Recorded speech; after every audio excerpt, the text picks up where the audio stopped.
नमस्कार। Life of Swami Vivekananda by his eastern and western disciples. हमारे channel Ramakrishna का नरेन में आपका स्वागत है। व्यक्तित्व निर्माण की प्रक्रिया। पिछले भाग में हमने नरेन के महान व्यक्तित्व के निर्माण की अद्भुत प्रक्रिया का अवलोकन किया। उन्होंने Herbert Spencer, can't, Schopenhauer, August Comte, भारतीय दर्शन, विज्ञान और कला का गहराई से अध्ययन किया। उनकी प्रत्येक अनुभूति और अनुभव ने उनके जीवन के तानेबाने में एक नया धागा जोड़ा, जहां बुद्धि और हृदय ने मिलकर उन्हें उनके वास्तविक स्वरूप के प्रति जागरूक किया। इस भाग में हम नरेन के जीवन की उन कठिनाइयों से परिचित कराएंगे जो उन्होंने अपने पिता की असामयिक मृत्यु के बाद झेलीं।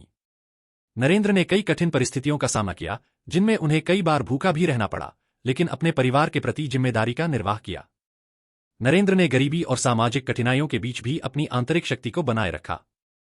स्वामी विवेकानंद की अद्भुत जीवन यात्रा का हिस्सा बनने के लिए इस भाग को अंत तक सुनें। अगर आपको यह प्रयास अच्छा लगे तो कृपया लाइक, कमेंट और हमारे चैनल को सब्सक्राइब करें। नमस्कार।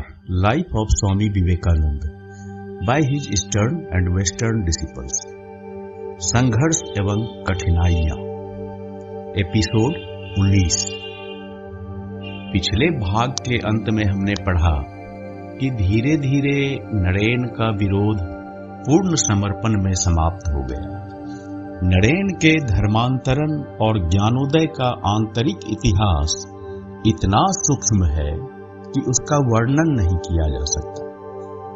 गुरु ने इसे एक रहस्यमय तरीके से अंजाम दिया। केवल बाहरी संघर्ष और बौद्धिक संघर्ष को नरेन के मित्रों ने देखा और जाना, लेकिन आंतरिक प्रक्रियाएं एक रहस्य हैं जो केवल गुरु और शायद शिष्य को ही पता होती है। अब आगे की गाथा सुनते हैं। जय स्वामी विवेकानंद। इस समय तक नरेंद्र के पिता विश्वनाथ दत्त कलकत्ता समाज में अपनी एक पहचान बना चुके थे। वकील के रूप में उन्होंने इतनी प्रतिष्ठा अर्जित कर ली थी कि उन्हें प्रायः अपने पेशे के कारण उत्तर भारत के विभिन्न शहरों में कई महीनों तक रहना पड़ता था। वे अच्छी कमाई करते थे, लेकिन उन्हें एक बड़े संयुक्त परिवार का भरण पोषण करना पड़ता था और संगीत समारोहों तथा मित्रों का मनोरंजन करने में खुलकर खर्च करने की आदत थी, जिसके कारण उनके खर्च भी उसी अनुपात में बढ़ते गए। इसके अलावा उनके चाचा काली प्रसाद, जो संयुक्त परिवार के मुखिया थे, उनकी अपनी कोई आय नहीं थी। न केवल पैतृक संपत्ति को खर्च करते थे, बल्कि विश्वनाथ की कमाई में से भी दावा करते थे। अंतिम समय तक विश्वनाथ अपनी कलकत्ता की वकालत फर्म की देखरेख भी ठीक से नहीं कर पा रहे थे, क्योंकि उन्हें प्रायः बाहर रहना पड़ता था। उनके लंबे समय तक अनुपस्थित रहने का लाभ उठाकर उनके साझेदारों ने उनके नाम पर भारी कर्ज ले लिया और अपने व्यक्तिगत कामों में उसे खर्च किया। इस कारण भले ही बाहर से विश्वनाथ का परिवार शान शौकत से जी रहा था, पर वास्तविकता में उनकी आर्थिक स्थिति इतनी खराब हो गई थी कि कभी भी दिवालिया होने का खतरा मंडरा सकता था। परिवार की आशा स्वाभाविक रूप से विश्वनाथ की कमाई और उस थोड़ी सी पैतृक संपत्ति पर टिकी हुई थी जो काली प्रसाद के पास थी। लेकिन यह संपत्ति भी बाद में झगड़ों का कारण बनी और अपने जीवन के अंतिम दिनों में संयुक्त परिवार में विवादों के कारण विश्वनाथ को अपनी पत्नी और बच्चों के साथ पैतृक घर छोड़ना पड़ा और अपनी अलग व्यवस्था बनानी पड़ी। इस दौरान उन्होंने 7 भैरव विश्वास लेन पर एक किराए का घर लिया। नरेंद्र तब अपनी बीए की परीक्षा की तैयारी कर रहे थे जो 31 दिसंबर 1883 से शुरू होनी थी। किराए का घर उनकी नानी की घर के पास था, इसलिए नरेंद्र अपने अध्ययन और ध्यान में समय बिताने के लिए उनके घर की पहली मंजिल के एक कमरे में अकेले रहते थे। अक्सर वे श्री रामकृष्ण से मिलने के लिए दक्षिणेश्वर भी जाया करते थे। 30 जनवरी 1884 को बीए परीक्षा के परिणाम घोषित हुए और नरेंद्र ने जाना कि वे द्वितीय श्रेणी में पास हुए हैं। इसके बाद अपने पिता के आग्रह पर, जिनकी यह महत्वाकांक्षा थी कि उनका पुत्र विधि व्यवसाय में एक अच्छे पद पर पहुंचे, नरेंद्र ने एक वकील के रूप में खुद को प्रशिक्षित करने के लिए निमाई चंद्र बसु की फर्म में एक कॉन्ट्रैक्ट क्लर्क के रूप में प्रवेश किया, अनुबंध पर। हाल के शोध से पता चला है कि 1883 में उन्होंने मेट्रोपॉलिटन इंस्टीट्यूशन, जो अब विद्यासागर कॉलेज के नाम से है, में 3 वर्षीय कानून पाठ्यक्रम में प्रवेश लिया था।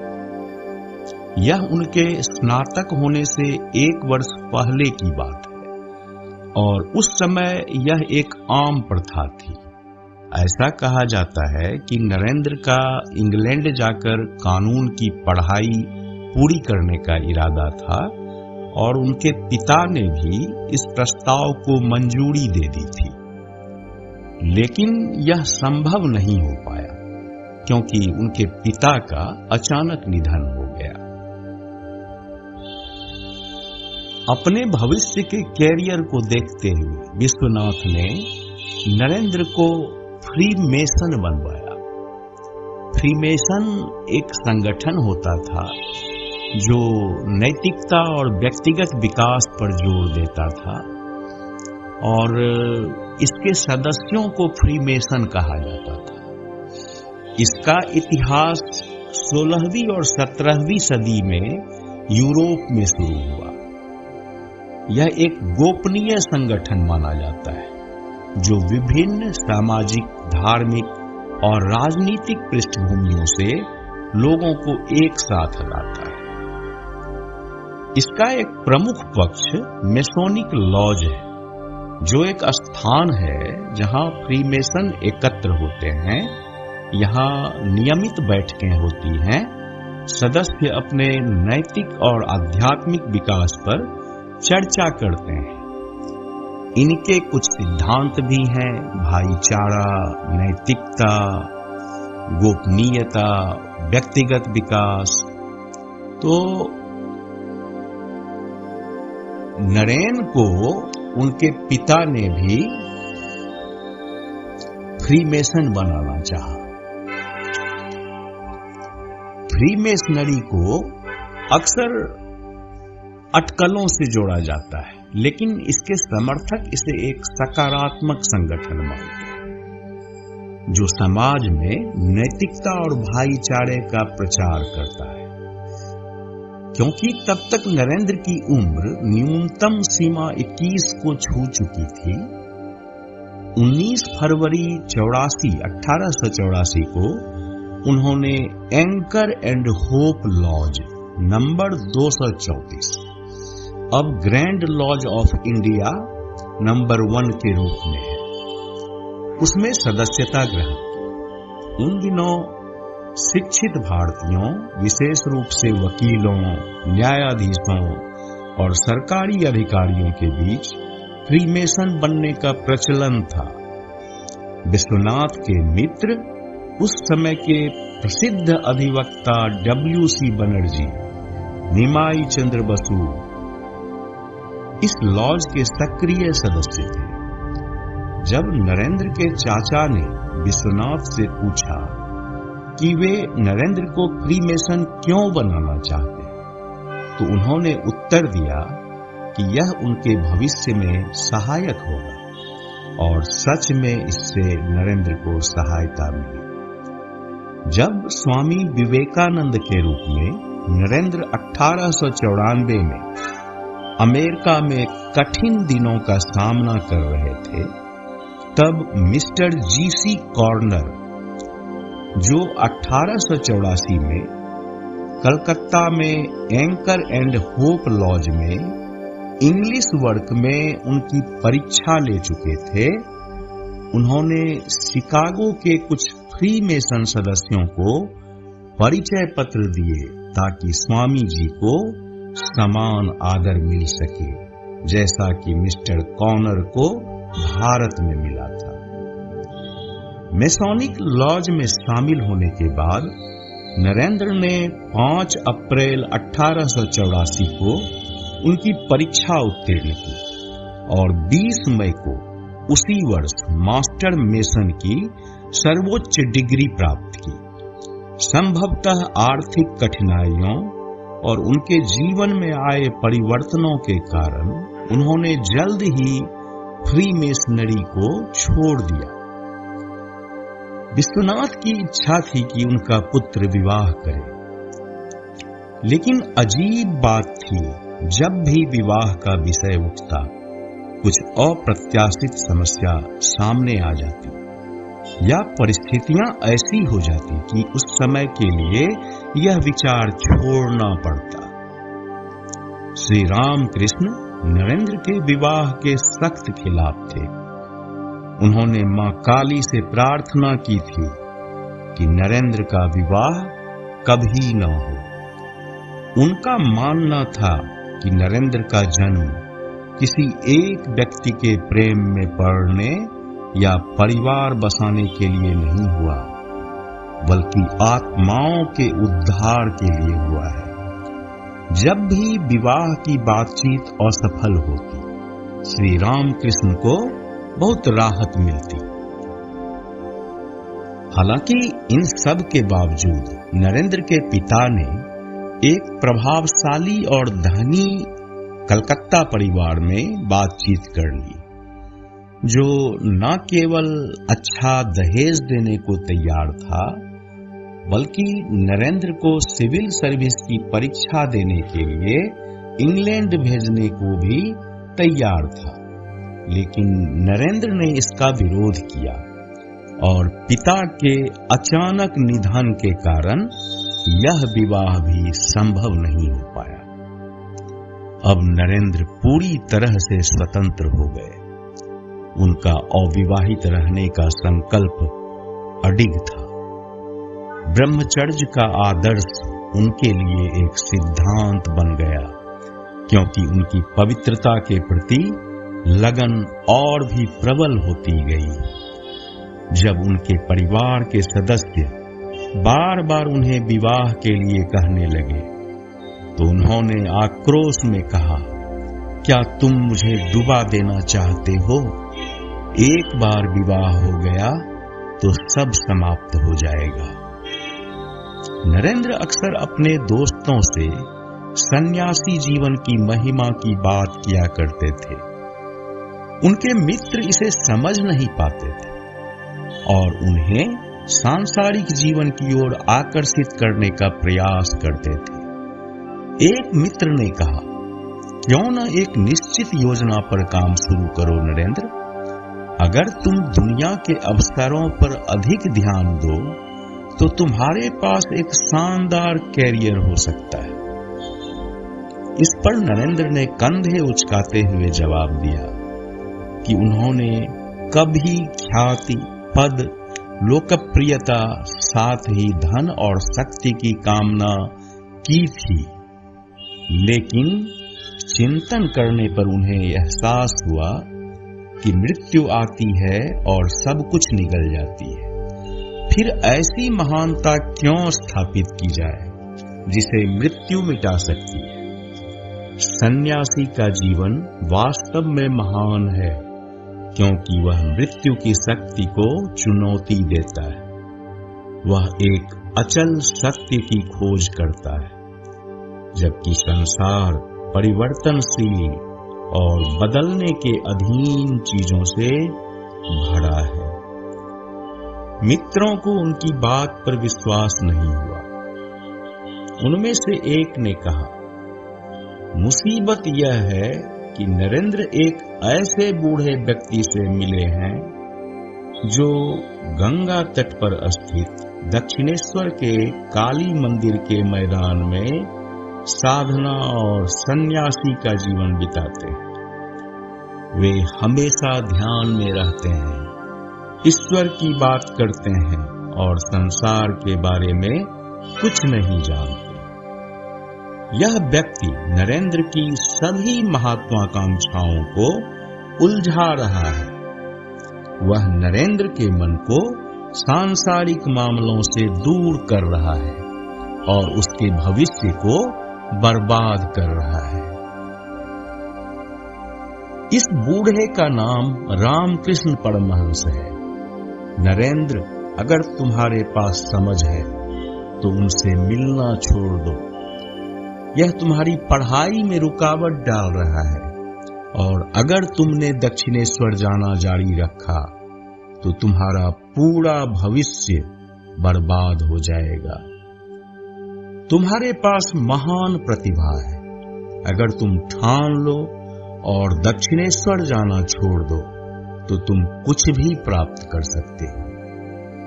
नरेंद्र ने गंभीरता से जवाब दिया, तुम लोग समझते नहीं। मैं खुद भी नहीं समझता। नहीं, मैं खुद भी नहीं समझता, लेकिन मैं उस बूढ़े व्यक्ति से प्रेम करता हूं, उस संत श्री रामकृष्ण से। यदि नरेंद्र कई दिनों तक दक्षिणेश्वर नहीं जाते तो श्री रामकृष्ण स्वयं कलकत्ता में अपने शिष्य से मिलने आ जाते और ध्यान व अन्य आध्यात्मिक साधनाओं के संबंध में उन्हें सलाह देते। उन्हें डर था कि नरेंद्र अपने माता पिता और रिश्तेदारों के दबाव को सहन ना कर पाएंगे और विवाह के बंधन को स्वीकार कर लेंगे। उन्होंने नरेंद्र को ब्रह्मचर्य का सख्त जीवन जीने के लिए प्रोत्साहित किया। एक दिन उन्होंने कहा, कठोर ब्रह्मचर्य का 12 वर्षों तक पालन करने से एक व्यक्ति में एक सूक्ष्म शक्ति का विकास होता है। फिर वह ऐसे सूक्ष्म तथ्यों को समझ और पकड़ सकता है जो अन्यथा उसकी बुद्धि की सीमा से बाहर रहते। उस समझ के माध्यम से साधक को ईश्वर का प्रत्यक्ष दर्शन हो सकता है। वही शुद्ध समझ उसे सत्य का अनुभव करने में सक्षम बनाती है। परिवार की महिलाओं का मानना था कि नरेंद्र का विवाह से विमुख होना श्री रामकृष्ण के साथ उनकी निकटता का परिणाम था। इस बारे में नरेंद्र ने कहा, एक दिन जब गुरुजी मेरे अध्ययन कक्ष में आए और मुझे जीवन भर ब्रह्मचर्य का पालन करने का उपदेश दे रहे थे तो मेरी दादी ने सब कुछ सुन लिया और मेरे माता पिता को इस बारे में सूचित कर दिया। उस दिन से उन्होंने मुझे विवाह के लिए तैयार करने का पूरा प्रयास शुरू कर दिया ताकि साधुओं के साथ उठने बैठने के कारण मैं सन्यासी न बन जाऊं। लेकिन उन सब प्रयासों का क्या लाभ? गुरुजी की दृढ़ इच्छा शक्ति के सामने उनके सभी प्रयास असफल हो गए। यहां तक कि जब कभी सब कुछ तय हो जाता था, विवाह की बातचीत मामूली बातों पर दोनों पक्षों के बीच मतभेद के कारण टूट जाती थी। 1884 की शुरुआत में नरेंद्र का सामना अचानक दुनिया की कठोर सच्चाई से हुआ। उनकी हंसमुखता और बाल सुलभ उमंग को एक बड़ा झटका लगा। 25 फरवरी की दोपहर को वे अपने दोस्तों के बुलावे पर कलकत्ता से लगभग 2 मील दूर बाड़ानगर गए। वहां वे रात 11 बजे तक भजन गाने में व्यस्त रहे। दोस्तों के साथ भोजन करने के बाद वे उसी कमरे में लेट गए और विभिन्न विषयों पर बातें करने लगे। करीब 2 बजे उनके मित्र हेमाली ने आकर खबर दी कि नरेंद्र के पिता का दिल का दौरा पड़ने से अचानक निधन हो गया है। यह सुनकर नरेंद्र स्तब्ध रह गए और तुरंत कलकत्ता की ओर भागे। उनके पिता का शव अंतिम संस्कार के लिए चिता पर तैयार था। मां, छोटे भाई बहन विलाप कर रहे थे। जब नरेंद्र पहुंचे तो वे स्तब्ध थे। शुरुआत में न तो वे रो सके ना ही कुछ बोल सके। बाद में फूट फूट कर रोने लगे। सबसे बड़े बेटे होने के नाते उन्होंने पिता का अंतिम संस्कार हिंदू रीति रिवाजों के अनुसार किया। कहा जाता है कि बंगाल के बाहर पेशेवर कार्यों में व्यस्त रहने के दौरान विश्वनाथ को एक गंभीर मूत्र रोग हो गया था। उनके निधन से 1 माह पूर्व उन्हें दिल का दौरा पड़ा था और डॉक्टर की सलाह पर उन्हें आराम करना पड़ा। अपनी मृत्यु के दिन वे किसी काम से बाहर गए थे। घर लौटकर उन्होंने अपनी पत्नी से कहा कि एक ग्राहक उन्हें कुछ दस्तावेज दिखाने के लिए अलीपुर ले गया था, जिससे उनके दिल में दर्द महसूस हो रहा था। उस रात भोजन के बाद उन्होंने अपने सीने पर एक दवा लगाई और साथ में धूम्रपान करते हुए कुछ लिखने लगे। लगभग 9 बजे उन्हें उल्टी हुई। 10 बजे उनके दिल ने काम करना बंद कर दिया। उन्होंने अगले दिन नरेंद्र के लिए एक वधू का चयन करने की योजना बनाई थी, लेकिन वह योजना अधूरी रह गई।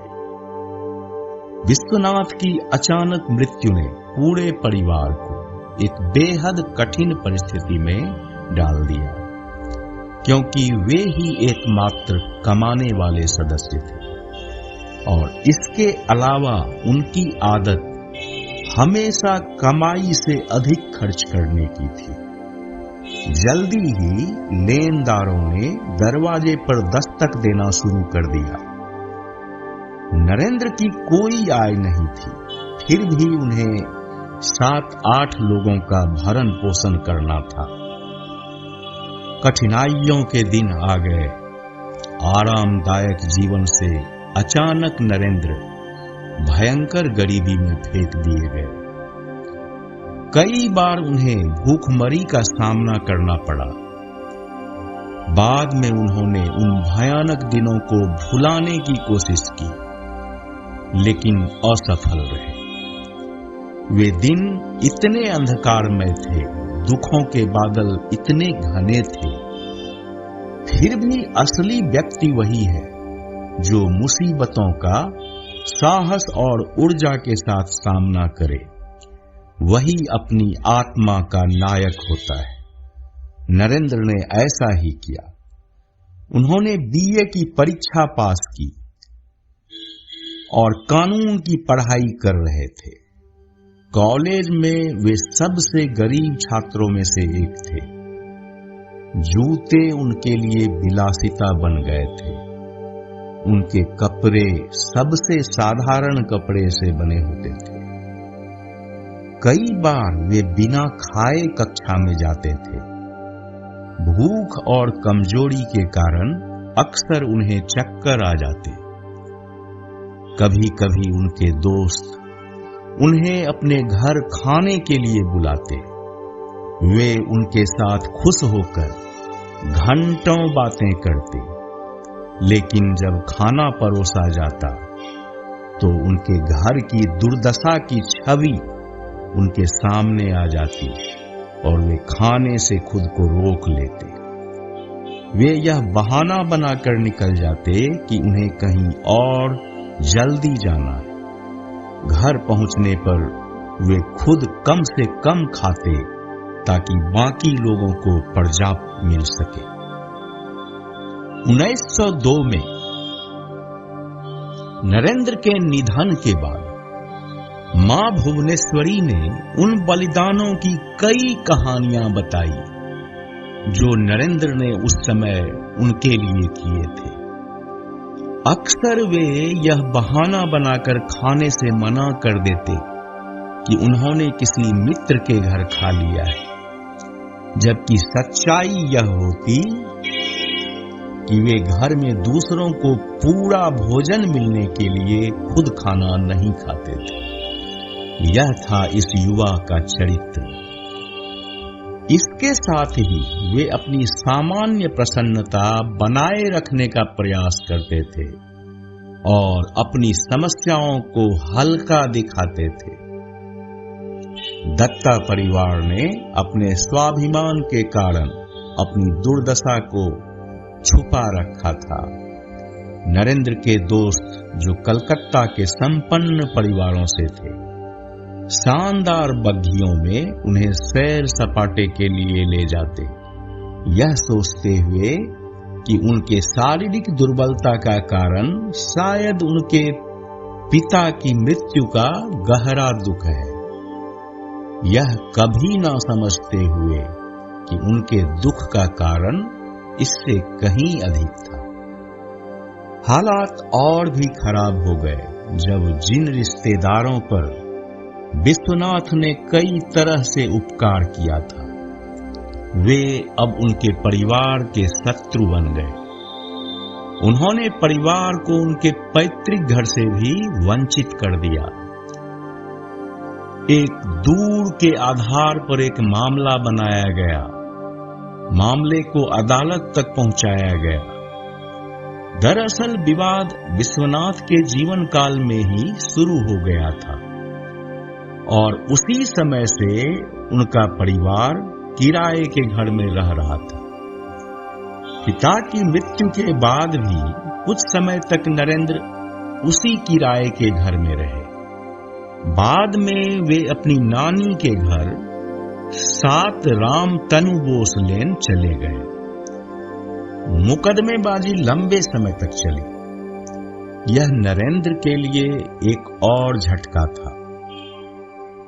उनकी मां को इस बात से गहरी पीड़ा हुई कि उनके पारिवारिक मामलों को सार्वजनिक रूप से उजागर किया जा रहा था। उन्होंने समझौते के माध्यम से मामला सुलझाने की कोशिश की, लेकिन काली प्रसाद की पत्नी उचित शर्तों पर समझौता करने के लिए तैयार नहीं थी। इस कठिन समय में विश्वनाथ के मित्र निमाई चंद्र बसु और W.C. बनर्जी ने बहुत मदद की। इन मामलों में नरेंद्र ने भी अपनी कानूनी प्रतिभा का परिचय दिया, जिसे विरोधी पक्ष के अंग्रेजी वकील ने खुले दिल से सराहा। अंततः मामला नरेंद्र के परिवार के पक्ष में तय हुआ और उन्हें संपत्ति में अपना कानूनी हिस्सा प्राप्त हुआ। बाद में वे अपने पैतृक घर में लौटे, लेकिन तब तक नरेंद्र ने संसार त्याग दिया था। मुकदमे के समाप्त होने के बाद स्थितियां कुछ हद तक सुधरी, लेकिन उन्हें आरामदायक नहीं कहा जा सकता था। कई वर्षों तक उनके लिए सबसे साधारण भोजन और वस्त्र जुटाना एक कठिन संघर्ष था। फिर भी वे खुश थे क्योंकि घर उनका था और वे साथ थे।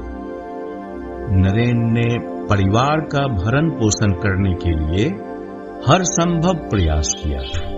उन्हें वकील के कार्यालय में अपने प्रशिक्षण कार्य को छोड़ना पड़ा ताकि वे परिवार की देखभाल के लिए नौकरी की तलाश कर सकें। कुछ समय तक उन्हें रोजगार नहीं मिल सका। लेकिन हाल के शोध से पता चला है कि 1884 में कुछ महीनों के लिए नरेंद्र ने मुख्य मेट्रोपॉलिटन इंस्टीट्यूशन में शिक्षक के रूप में कार्य किया, जो उस समय सुकिया स्ट्रीट कलकत्ता में स्थित था। बाद में जून 1885 में उन्हें इसी संस्थान की नवनिर्मित शाखा में प्रधानाध्यापक नियुक्त किया गया, जो सिद्धेश्वर चंद्र लेन, चंपतला, कलकत्ता में स्थित थी। लेकिन कुछ ही हफ्तों के बाद उन्हें परिस्थितिवश यह पद छोड़ना पड़ा। नरेन और उनके परिवार का जीवन गुजर बसर का था।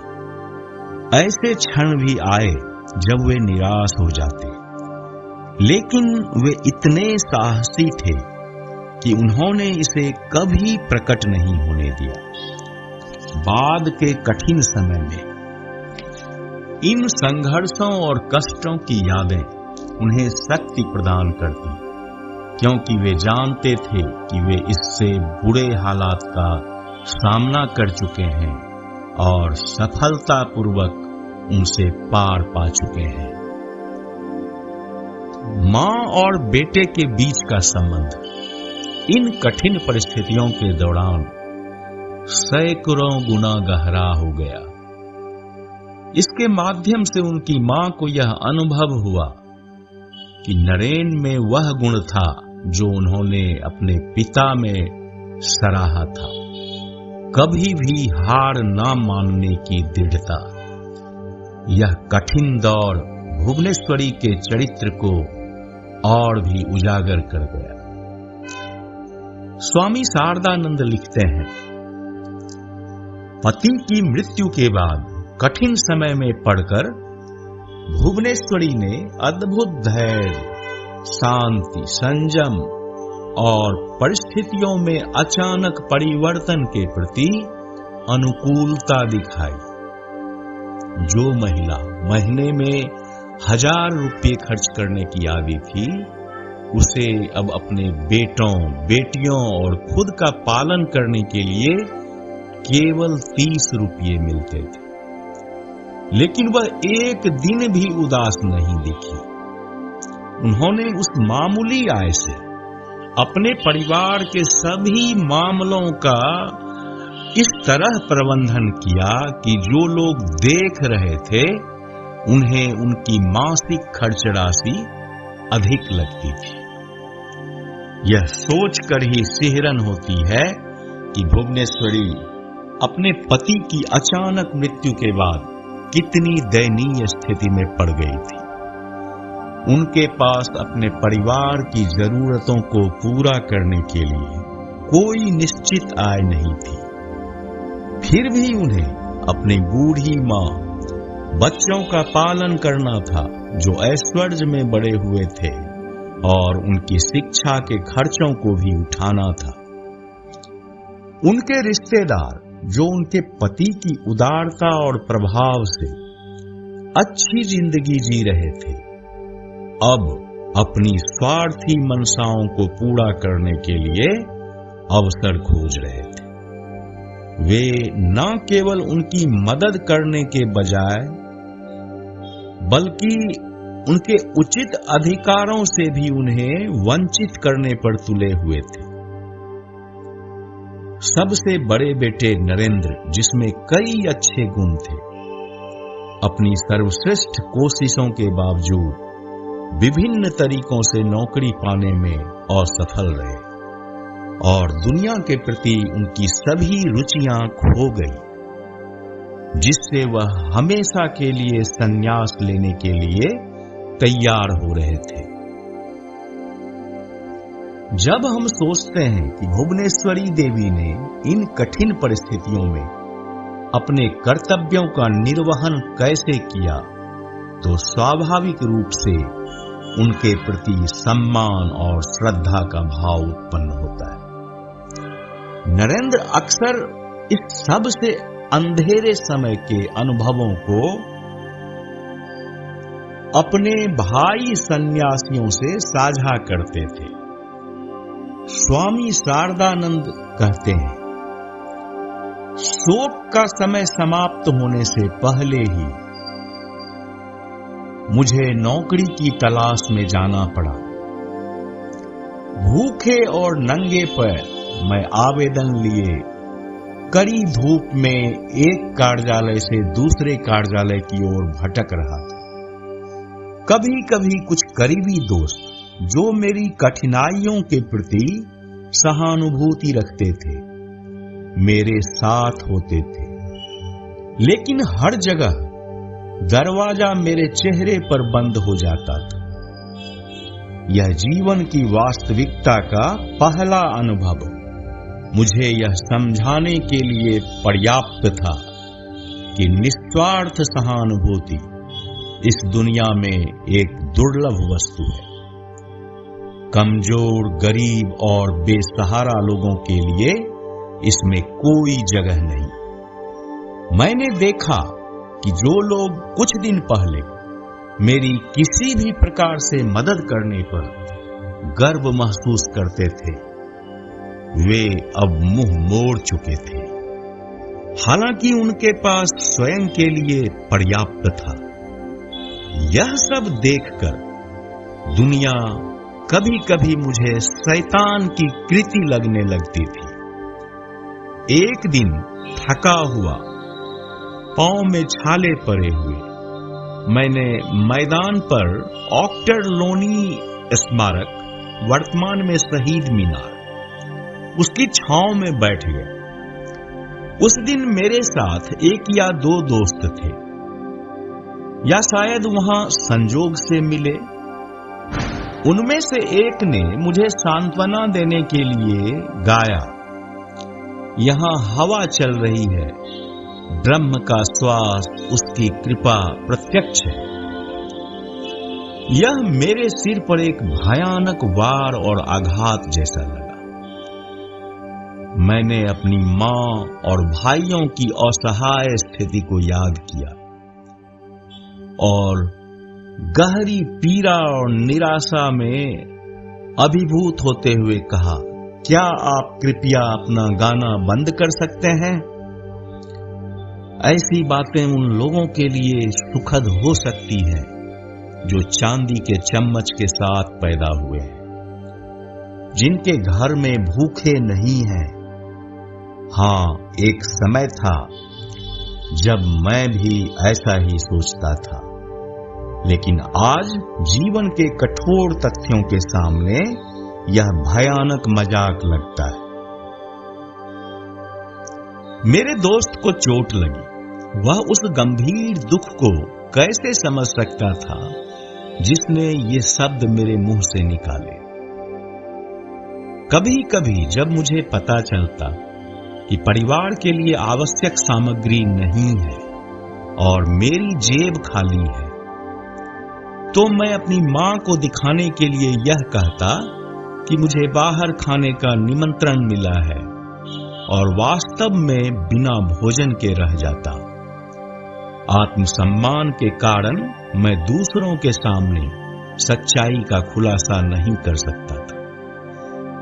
मेरे धनी दोस्त कभी कभी मुझसे अनुरोध करते थे कि मैं उनके घरों या बागों में जाकर गाऊं। जब मैं इससे बच नहीं पाता था तो मुझे ऐसा करना पड़ता था। मैं उनके सामने अपने दुखों को व्यक्त करने के लिए इच्छुक नहीं था, ना ही उन्होंने खुद मेरी कठिनाइयों के बारे में जानने की कोशिश की। कभी कभी उनमें से कोई मुझसे पूछता, आज तुम इतने पीले और कमजोर क्यों दिख रहे हो? केवल एक ही व्यक्ति मेरी गरीबी के बारे में जानता था और कभी कभी बिना मुझे बताए मेरी मां को अज्ञात रूप से मदद भेजता था, जिसके इस दया के कार्य ने मुझे गहरी कृतज्ञता के बोझ में डाल दिया। मेरे कुछ पुराने दोस्तों जो गलत तरीकों से अपनी आजीविका कमा रहे थे, उन्होंने कहा कि मैं उनके साथ शामिल हो जाऊं। उनमें से कुछ जो अचानक बदले हुए भाग्य के कारण इस जीवन शैली का पालन करने के लिए मजबूर हो गए थे, वास्तव में मेरे प्रति सहानुभूति रखते थे। और भी परेशानियां थी। विभिन्न लालच मेरे सामने आए। एक धनी महिला ने मुझे एक भद्दा प्रस्ताव भेजा ताकि मैं अपनी दरिद्रता के दिन समाप्त कर सकूं, जिसे मैंने दृढ़ता से और तिरस्कार के साथ ठुकरा दिया। एक अन्य महिला ने भी मुझसे इसी प्रकार की चर्चा की। मैंने उससे कहा, तुमने अपने जीवन को हाड़ मांस के आनंद की खोज में नष्ट कर दिया है। मौत की काली परछाइयां तुम्हारे सामने हैं। क्या तुमने इसका सामना करने के लिए कुछ किया है? इन गंदी इच्छाओं को छोड़ दो और भगवान को याद करो। इन सभी परेशानियों के बावजूद मैंने कभी भी भगवान के अस्तित्व या उनकी दिव्य दया में विश्वास नहीं खोया। हर सुबह उनका नाम लेकर मैं उठता और नौकरी की तलाश में निकल जाता।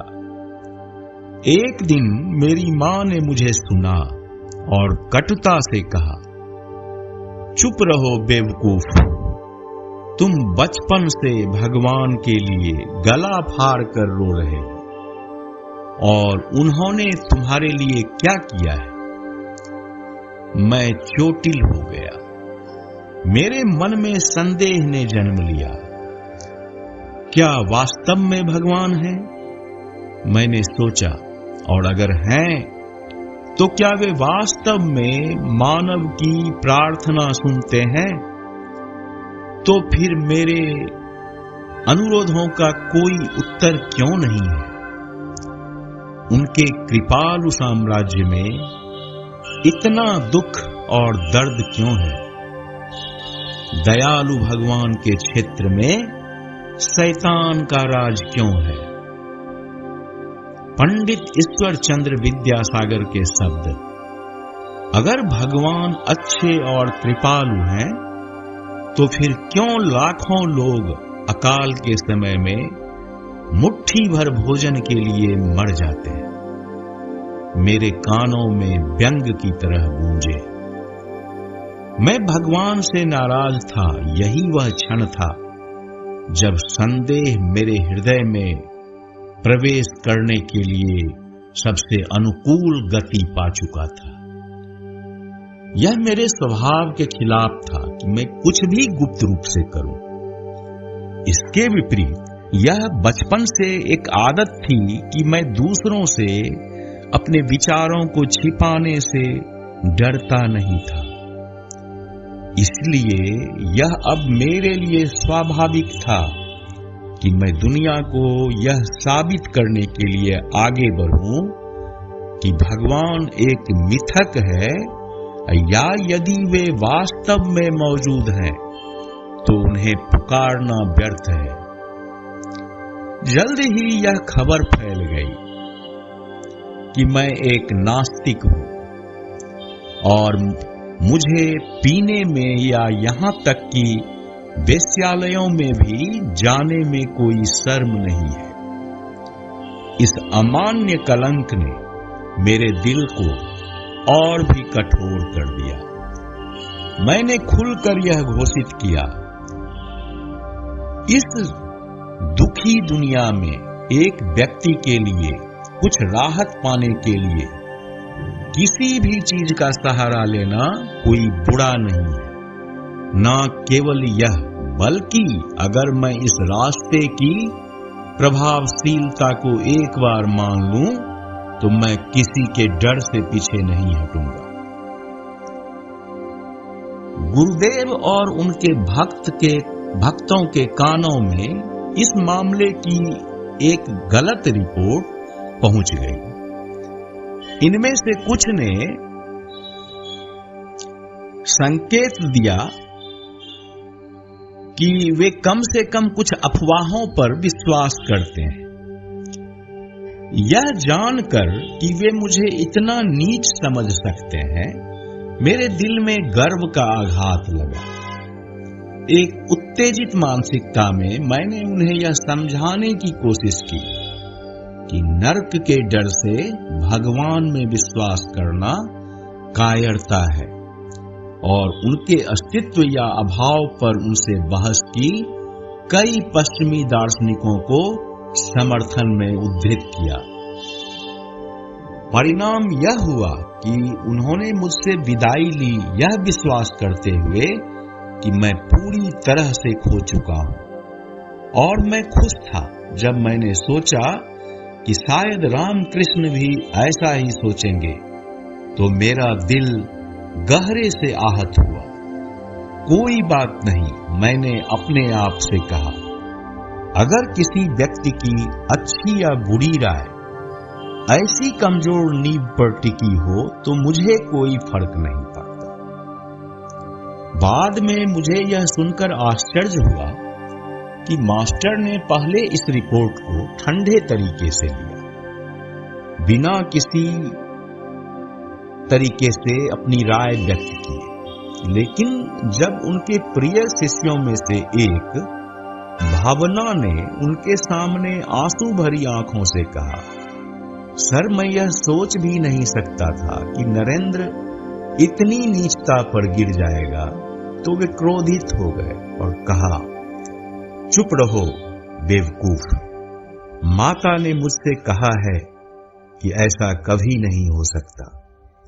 अगर तुम मुझसे फिर ऐसी बातें करोगे तो मैं तुम्हें देख नहीं सकूंगा। लेकिन इन मजबूर नास्तिक दृष्टिकोणों के बावजूद बचपन से मैंने जिन दिव्य दृष्टियों का अनुभव किया है, विशेष रूप से श्री राम कृष्ण के संपर्क में आने के बाद उनकी जीवंत स्मृति ने मुझे यह सोचने के लिए मजबूर किया कि भगवान अवश्य मौजूद होना चाहिए और उन्हें पहचानने का कोई तरीका होना चाहिए, अन्यथा जीवन का कोई अर्थ नहीं होगा। इन सभी कठिनाइयों और दुखों के बीच मुझे वह तरीका खोजने की आवश्यकता थी। दिन बीतते गए, मन संदेह और निश्चितता के बीच झूलता रहा। मेरी आर्थिक जरूरतें भी वैसी ही बनी रही। गर्मी खत्म हो गई थी, बारिश का मौसम शुरू हो गया था, नौकरी की खोज जारी थी। एक शाम पूरे दिन के उपवास और बारिश में भीगने के बाद मैं थके हुए अंगों और थकी हुई मानसिकता के साथ घर लौट रहा था। थकावट से अभिभूत और एक कदम भी आगे बढ़ाने में असमर्थ, मैं सड़क के किनारे एक घर के बाहरी चबूतरे पर बैठ गया। नहीं कह सकता कि कुछ समय के लिए मैं बेहोश था या नहीं। मेरे मन में विभिन्न विचार उमड़ रहे थे और मैं बहुत कमजोर था उन्हें हटाने में और किसी विशेष चीज पर ध्यान केंद्रित कर पाने में।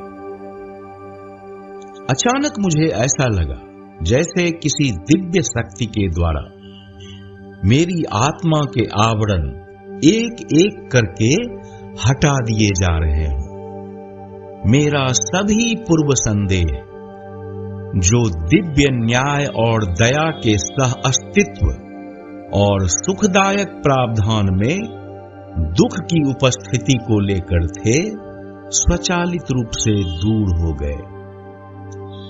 गहरे आत्मनिरीक्षण के माध्यम से मैंने सब कुछ का अर्थ समझ लिया और संतुष्ट हो गया। जैसे ही मैं घर की ओर बढ़ा, मैंने पाया कि शरीर में थकान का कोई निशान नहीं था। मन अद्भुत शक्ति और शांति से भर गया था रात समाप्त होने को थी। इसके बाद से मैं सांसारिक लोगों की प्रशंसा और निंदा के प्रति निरपेक्ष हो गया। मैं यह सुनिश्चित करने में विश्वास रखने लगा कि मैं सामान्य लोगों की तरह पैसे कमाने और परिवार का पालन पोषण करने के लिए पैदा नहीं हुआ था, ना ही भोग विलास के लिए प्रयास करने के लिए। मैंने अपने दादा की तरह संसार का त्याग करने की तैयारी शुरू कर दी।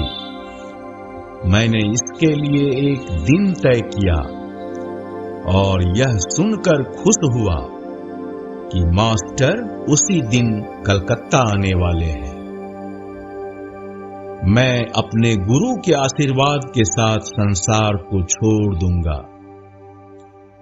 जैसे ही मैं मास्टर से मिला, उन्होंने मुझे उस रात उनके साथ दक्षिणेश्वर में बिताने के लिए मजबूर किया। मैंने कई बहाने बनाए, लेकिन कोई फायदा नहीं। मुझे उनके साथ जाना पड़ा। गाड़ी में ज्यादा बातचीत नहीं हुई। दक्षिणेश्वर पहुंचने पर मैं कुछ समय उनके कमरे में अन्य लोगों के साथ बैठा रहा, जब वे समाधि में चले गए। थोड़ी देर बाद वे मेरे पास आए और मुझे बड़े प्यार से छूते हुए एक गीत गाने लगे। उनकी आंखों में आंसू थे। मैं बोलने से डरता हूं और ना बोलने से डरता हूं। मेरे मन में संदेह उठता है, कहीं मैं तुम्हें खो ना दूं। हां, कहीं मैं तुम्हें खो ना दूं। मैंने अपनी भावनाओं को बहुत समय तक दबा कर रखा, लेकिन अब वे आंसुओं के रूप में बह निकली। गुरुजी द्वारा गाए जाने वाले गाने का अर्थ था। उन्हें मेरे इरादों का पता था। दर्शकों ने हमारे बीच इस भावनात्मक आदान प्रदान पर आश्चर्य व्यक्त किया। जब गुरुजी ने अपनी सामान्य स्थिति को प्राप्त किया, तो उनमें से कुछ ने उनसे इसका कारण पूछा। उन्होंने मुस्कुराते हुए जवाब दिया, ओह, यह तो उसके और मेरे बीच की बात है। फिर रात में उन्होंने अन्य लोगों को विदा किया और मुझे अपने पास बुलाकर कहा, मुझे पता है तुम मां के काम कार्य के लिए आए हो और तुम सांसारिक जीवन नहीं जी सकोगे, लेकिन मेरे लिए जब तक मैं जीवित हूं इस संसार में रहो। यह कहते हुए उन्होंने फिर से आंसू बहाना शुरू कर दिया। अगले दिन उनकी अनुमति से मैंने घर लौटने का फैसला किया। परिवार के भरण पोषण के बारे में हजारों विचार मेरे मन में आए। मैंने फिर से जीविका की तलाश शुरू की। वकील के कार्यालय में काम करके और कुछ किताबें अनुवादित करके मुझे हाथ से मुंह तक जीने के लिए बस इतना मिला जो अस्थाई नहीं था। मेरी मां और भाइयों का भरण पोषण करने के लिए कोई निश्चित आय नहीं थी। एक दिन विचार आया कि भगवान श्री रामकृष्ण की प्रार्थनाओं को सुनते हैं, तो मैं क्यों नहीं उनसे प्रार्थना करने के लिए कहता कि वे मेरी आर्थिक जरूरतों के लिए प्रार्थना करें। एक ऐसा काम जो गुरुजी कभी नकारेंगे नहीं। मैं दक्षिणेश्वर की ओर दौड़ पड़ा और उनसे भूखे परिवार की ओर से प्रार्थना करने की जिद की। उन्होंने कहा, मेरे बेटे, मैं ऐसी मांग नहीं कर सकता, लेकिन तुम स्वयं मां से क्यों नहीं पूछते? तुम्हारे सभी दुखों का कारण उनकी अवहेलना करना है। मैंने कहा, मुझे मां का पता नहीं है। कृपया आप उनके लिए मेरी ओर से बात करें। आपको करना होगा, उन्होंने कोमलता से उत्तर दिया। बेटे, मैंने बार बार ऐसा किया है, लेकिन तुम उन्हें स्वीकार नहीं करते, इसलिए वे मेरी प्रार्थना नहीं सुनती। ठीक है, आज मंगलवार है, आज रात देवी के मंदिर जाओ, मां के सामने झुको और जो भी वर मांगना चाहो मां से मांगो। यह निश्चित रूप से पूरा होगा। यह ज्ञान की पराकाष्ठा है। वे ब्रह्म की अगम्य शक्ति है। उनके केवल इरादे से यह संसार पैदा हुआ है। उनके देने की शक्ति में सब कुछ समाहित है। मैं हर एक शब्द पर विश्वास करता था। रात का बेसब्री से इंतजार करने लगा। रात लगभग 9 बजे गुरुजी ने मुझे मंदिर जाने के लिए कहा। जैसे ही मैं गया, मैं एक दिव्य नशे में डूबा हुआ था। मेरे कदम अस्थिर थे। मेरा दिल देवी को देखने और उनके शब्द सुनने की खुशी की प्रत्याशा में उछल रहा था।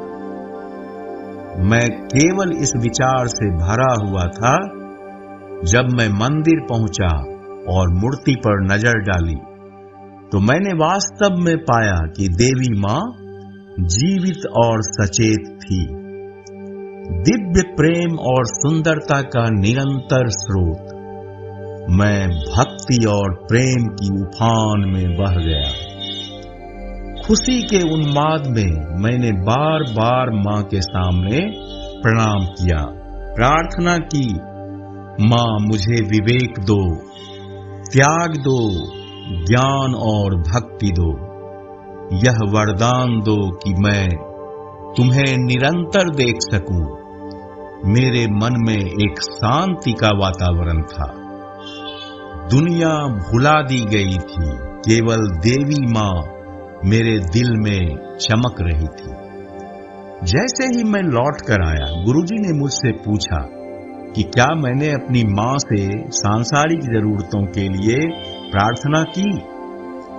मैं इस सवाल पर चौंक गया और कहा, नहीं सर, मैं तो इसे पूरी तरह से भूल गया। लेकिन अब क्या उपाय है? कोई उपाय है? उन्होंने कहा, फिर से जाओ और उन्हें अपनी जरूरतों के बारे में बताओ। मैं फिर से मंदिर की ओर बढ़ा, लेकिन मां के दर्शन करते हुए मैंने एक बार फिर अपने उद्देश्य को भुला दिया।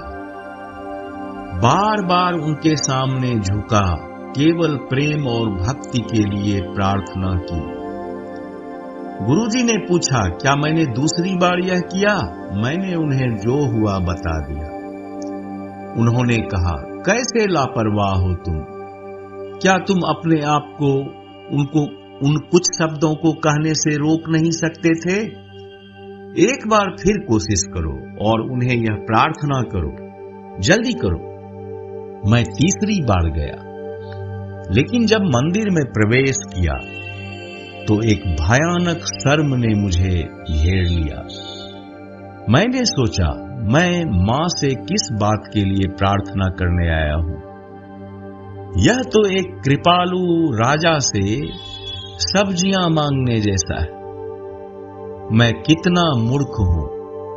शर्म और पछतावे से मैंने उन्हें सम्मान पूर्वक प्रणाम किया और कहा, मां, मुझे केवल ज्ञान और भक्ति चाहिए।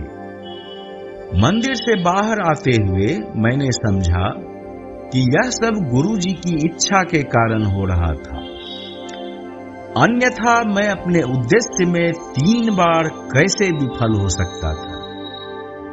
मैं उनके पास गया और कहा, सर, यह आप ही हैं जिन्होंने मेरे मन पर जादू कर दिया और मुझे भुलक्कर बना दिया। अब कृपया मुझे वरदान दें कि मेरे घर के लोगों को गरीबी की पीड़ा नहीं सहनी पड़े।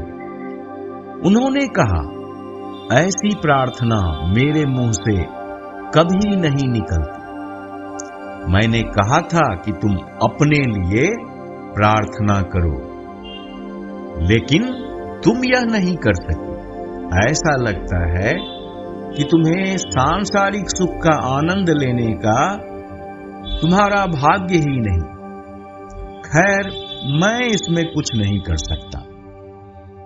लेकिन मैंने उन्हें जाने नहीं दिया। मैंने इस प्रार्थना को पूरा करने पर जोर दिया।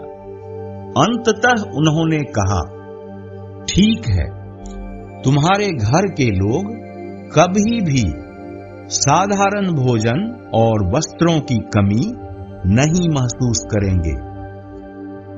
यह घटना निश्चित रूप से नरेंद्र के जीवन में एक महत्वपूर्ण मोड़ है।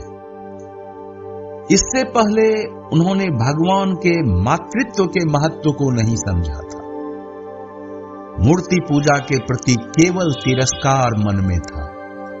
अब से भगवान की मूर्तियों के माध्यम से पूजा का अर्थ और उद्देश्य भगवान को मां के रूप में देखने की धारणा उनके लिए स्पष्ट हो गई, जिससे उनकी आध्यात्मिक जीवन रेखा और समृद्ध और पूर्ण हो गई।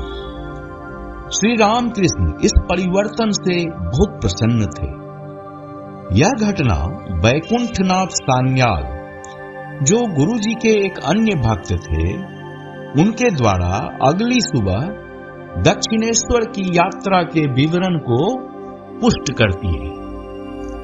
दक्षिणेश्वर में दोपहर को पहुंचने पर मैंने देखा कि गुरुजी अपने कमरे में अकेले हैं और नरेंद्र बाहर सो रहे हैं। श्री रामकृष्ण प्रसन्न मूड में थे और जैसे ही मैंने उन्हें प्रणाम किया, उन्होंने नरेंद्र की ओर इशारा करते हुए देखा, देखो, यह लड़का असाधारण रूप से अच्छा है। इसका नाम नरेंद्र है। यह पहले मां को नहीं मानता था, लेकिन कल इसने मान लिया। यह आजकल कठिनाई में है, इसलिए मैंने उसे मां से धन के लिए प्रार्थना करने के लिए कहा, लेकिन यह शर्मिंदा हो गया। मंदिर से लौटने पर उसने मुझसे मां के लिए एक गीत सिखाने को कहा, जिसे मैंने उसे सिखाया। सारी रात उसने वही गीत गाया, इसलिए वह अब सो रहा है। फिर उन्होंने खुशी से कहा, क्या यह अद्भुत नहीं है कि नरेंद्र ने मां को स्वीकार कर लिया? मैंने कहा, हां। थोड़ी देर रुकने के बाद उन्होंने फिर से वही सवाल पूछा और यह सिलसिला कुछ समय तक चलता रहा। शाम को 4 बजे नरेंद्र श्री रामकृष्ण के पास आए, जब वह कलकत्ता जाने वाले थे। जैसे ही गुरुजी ने उन्हें देखा, वे उनके करीब चले गए और लगभग उनकी गोद में बैठ गए और अपने और नरेंद्र को दिखाते हुए कहा, मुझे लगता है कि मैं और नरेंद्र यह और वह है। वास्तव में मैं कोई अंतर नहीं महसूस करता। जैसे गंगा में तैरता हुआ एक लकड़ी पानी को बांटता है, जबकि वास्तव में पानी एक ही है। क्या तुम इस बात को समझते हो? खैर, आखिरकार क्या है सिवाय मां के? तुम क्या कहते? कुछ मिनटों तक इस तरह बात करने के बाद उन्होंने धूम्रपान करने की इच्छा व्यक्त की। मैंने तंबाकू तैयार किया, उन्हें हुक्का दिया। 1 या 2 कस लेने के बाद उन्होंने कहा, कि वे हुक्के के कटोरे से धूम्रपान करेंगे। फिर उन्होंने नरेंद्र को कहा, मेरे हाथों से एक कस लो। नरेंद्र ने थोड़ी झिझक दिखाई। वह अपने गुरु के हाथों को अपने होठों से छूकर अपवित्र कैसे कर सकता था। लेकिन श्री राम कृष्ण ने कहा, तुम्हारे विचार कितने मूर्खतापूर्ण हैं। क्या मैं तुम्हारे साथ ऐसी ही सोच रखता हूं? नरेंद्र ने आखिरकार गुरुजी की इच्छा के आगे झुकते हुए कुछ कस लिए। श्री रामकृष्ण धूम्रपान करने वाले थे जब नरेंद्र ने जल्दी से उन्हें रोकते हुए कहा, कृपया पहले अपने हाथ धो लें सर। लेकिन उनका विरोध बेकार था। तुम्हारी भिन्नता की सोच कितनी निरर्थक है, गुरुजी ने कहा, और बिना हाथ धोए धूम्रपान करते रहे।